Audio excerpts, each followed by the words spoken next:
Ancient civilizations were often far more advanced than people give them credit for. There are many incredible technologies and feats of engineering that we still do not completely understand, but looking into these achievements can feel like a minefield as they have become the stuff of numerous modern-day conspiracy theories. The internet is awash with such narratives, but in most instances, they are completely false. Far from being mysteries, we actually know a great deal about how people like the ancient Egyptians performed the technological and engineering feats. We may not know the exact methods in all instances, but there is a substantial difference between not knowing for certain and not knowing at all. So let's examine some of these wonders and address some of the more bogus claims surrounding them. How were the pyramids of Giza built? The pyramids of Giza are not only a testament to ancient Egyptian culture but also to their incredible ingenuity. Archaeologists have studied these monuments for decades and have a pretty good idea about how they were built. Using tools and techniques that are familiar to modern engineers and construction workers, albeit simpler and more labor-intensive, the ancient Egyptians constructed them over long periods of time and with considerable human effort. Built some 4,500 years ago, these tombs were erected to house the remains of deceased pharaohs. After death, part of the pharaoh's spirit was thought to remain with the body, so it required special care to ensure the deceased ruler could carry out their responsibilities as god in the afterlife. Each pyramid also provided a form of storage, as they were filled with the various possessions a former ruler would need in the next world. The largest and oldest pyramid at Giza belongs to Pharaoh Khufu and was built around 2550 BCE. It is estimated to be made of about 2.3 million stone blocks, each weighing between 2.5 to 15 tons. The second pyramid was built by Khufu's son, Khafre, circa 2520 BCE. Khafre's necropolis, a large cemetery with elaborate tomb monuments, also includes the Sphinx, which guards the site. The third pyramid, the smallest, was built by Pharaoh Menkaure circa 2490 BCE. Originally, each pyramid stood taller than today as they would have been encased in smooth white limestone. However, over the centuries, these casings have been removed and plundered, along with most of the grave goods the pyramids once contained. Although this is the focus of most conspiracy claims, the Egyptians actually created these monuments with a combination of rudimentary tools: plumb bobs, stings, rope, wood, stone hammers, sleds, copper chisels, and saws, and well-known mathematical and engineering techniques. Essentially, a pyramid is a cube where the sides meet in the center through a series of increasingly smaller rectangles stacked on top of one another. So to create a pyramid, you only need a rectangle as a base to build from. Establishing this was pretty straightforward and could be achieved by using set squares to lay out and check right-angle triangles, while the plumb bob could measure vertical adjustments. Once the base was established, each subsequent layer became smaller, which required precision calculations. Then the outer stones had to be cut to create a smooth inclined surface for the sides. The blocks were slid into place using wooden logs, and then masons chiseled them into shape with copper chisels. It is even possible to see the markings on some blocks where the chisels needed to be sharpened.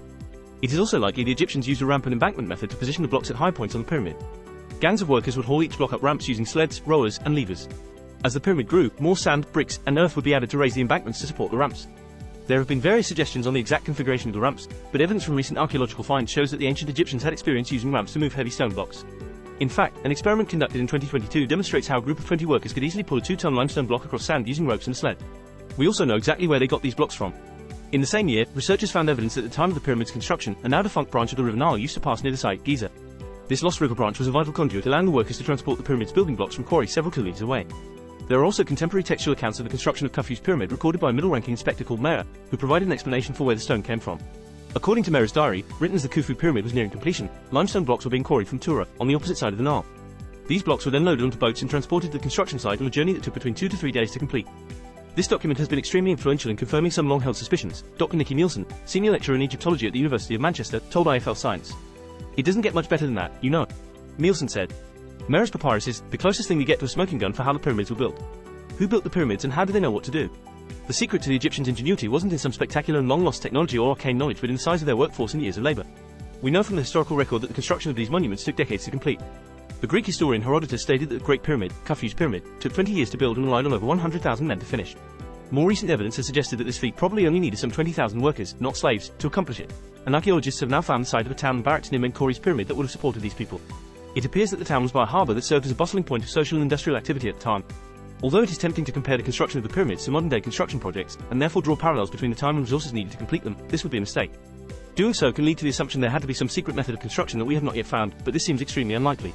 Instead, we should view Egyptian production through the lens of a heavily authoritarian society where the pharaoh functions as god on earth. With such total power comes the ability to hire a workforce and mobilize whatever resources you need to achieve your goals. The level of power that an old kingdom pharaoh had would make Kim Jong-un blush, Nielsen explained.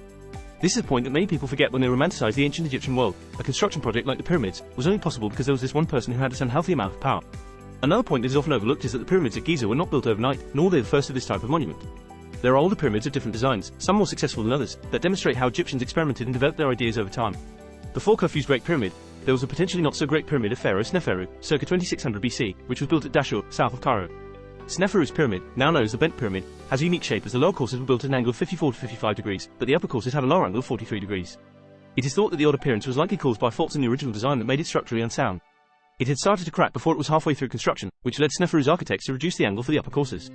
Despite the changes, Sneferu decided to have another pyramid, the so-called Red Pyramid, built using a more recognizable design a short distance away. The bent pyramid seems to represent a key step in the evolution of the pyramid, from the old step design used by King Djoser in Saqqara to the later smooth-faced pyramids at Giza. It also shows a process of learning, whereby the preferred methods for building these monuments were the outcome of trial and error. A good example of how things could go wrong can be seen in the Maiden Pyramid, the collapsed pyramid, which has often been seen as a practice run for Sneferu's pyramids. Though some have suggested the various changes to the Maiden Pyramid were due to shifts in theology towards solar rather than stellar religions, which would have required alterations to the architecture and orientation of the ancient monument, it nevertheless demonstrates changes in style and thinking. The abundance of time doesn't just account for changes in the design and structure of the pyramids either, it also explains how ancient Egyptians carved rock. This is another area that has been the subject of a lot of speculation and misinformation in recent years. How did the Egyptians cut through rock such as granite with simple tools? Well, the answer is mundane. They did so with lots of manpower over many days. Denis A. Stott, an expert in Egyptian technology, has even reconstructed how you can cut stone as hard as granite and basalt with simple bronze saws that use sand as an abrasive. That Egyptian masons used such a technique is largely uncontroversial among academic researchers. Instead, the current debate seems to be over whether the masons used dry or wet sand, as illustrated by Stock in his experiments. Again, the secret here is time. One thing I have to keep reminding my students is not to underestimate what you can do with time, Nielsen noted to IFL Science. We're used to these very quick solutions, power tools and stuff like that. You can cut it with a piece of wood, some sand, and some water. That's all you need to score granite. The factor is time. You need resources in terms of humans, but you also just need oodles and oodles of time to do this. And it's perfectly doable. It just takes patience. Old conspiracies and new. Today, we hear all sorts of claims about Egyptian science that relate to alien interventions or some secret advanced technologies that will be beyond anything you can imagine today. Although such ideas continue to appear online or in dubious Netflix series, their proponents often forget that they're simply carrying on a tradition that has a long heritage. In 1998, American politician Ben Carson claimed the pyramids had been built by the biblical figure, Joseph, to store grain. While this idea may seem ridiculous, the idea actually has roots in the Old Testament and was made more popular by St. Gregory of Tours, a 6th century historian and bishop, who wrote that the pyramids were wide at the base and narrow at the top in order that the wheat might be cast into them through a tiny opening, and these granaries are to be seen to the present day. The beliefs are very much bogus by today's standards, but they show how the pyramids have long been the source of speculation and guesswork. While grain storage is understandable, if you've never actually seen the pyramids, other more unusual ideas link odd thinking to political ideologies. In the late 19th century, anxiety swept across Britain when contemporary Eurosceptics feared that the traditional British imperial weights and measure system was to be ousted in favour of the French metric system. As was the case with the more recent panic about the introduction of the euro in the early 2000s, the fear of European influence on the British system manifested in unusual ways related to a perceived loss of identity. What does this have to do with the pyramids? Well, one group opposed to the metric system espoused the belief that the imperial inch was a divine and God-given unit of measurement. According to this notion, the Great Pyramids were not tombs to ancient rulers, but rather the storehouses for divinely inspired meteorological measurements and, more importantly, a sign that the British and the Anglo-Saxon race had inherited it. These meteorologists argued that the ancient monuments had been constructed using the Hebrew sacred cubit, which more or less equaled the British inch. This might seem illogical to us now, but the ideas were extremely popular at the time and were hotly debated among scientific and religious groups, learned societies, and public forums. They were so influential that they managed to stave off the introduction of the metric system for some time. Ancient aliens and pseudo-archaeology. The subject of ancient civilizations has become a popular vista of speculation for fringe believers and various far-right conspiracists. In these alternative narratives, the supposed unknowns surrounding ancient civilizations, especially the ancient Egyptians, provide proof of either some long-lost technologically advanced and usually white civilization or evidence of extraterrestrial intervention in human history. The idea that aliens either built or advised the construction of pyramids only dates back to the late 19th century and is more or less the result of fanfiction. In 1897, H.G. Wells published The War of the Worlds, which started a run of similar sci-fi books. In particular, in 1898, there was American astronomer and writer Garrett P. Service's Edison's Conquest of Mars, in which the protagonist discovers that the ancient Egyptians were actually Martians. Although the book was a work of fiction, it was the first to link the ancient civilization to alien races. Then, in 1968, Eric von Daniken's Chariots of the Gods. Unsolved mysteries of the past popularized the idea that alien visitors, who were mistaken as gods, influenced the Egyptian religion, culture, and technology.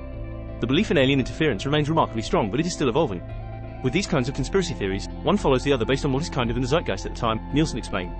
I think that fundamentally, it's because part of us really has a hard time believing that you would go to that amount of trouble just to bury one guy. I think part of the human mind there's got to be a better explanation than that. Many of these ideas rely on pseudo-archaeology, which rejects scientific methodologies, accepted evidence, and data analysis in favor of selective storytelling to promote biased narratives. In this situation, agreed evidence and interpretations are either ignored or otherwise torn from their context and presented to bolster views that are historically and culturally appropriated.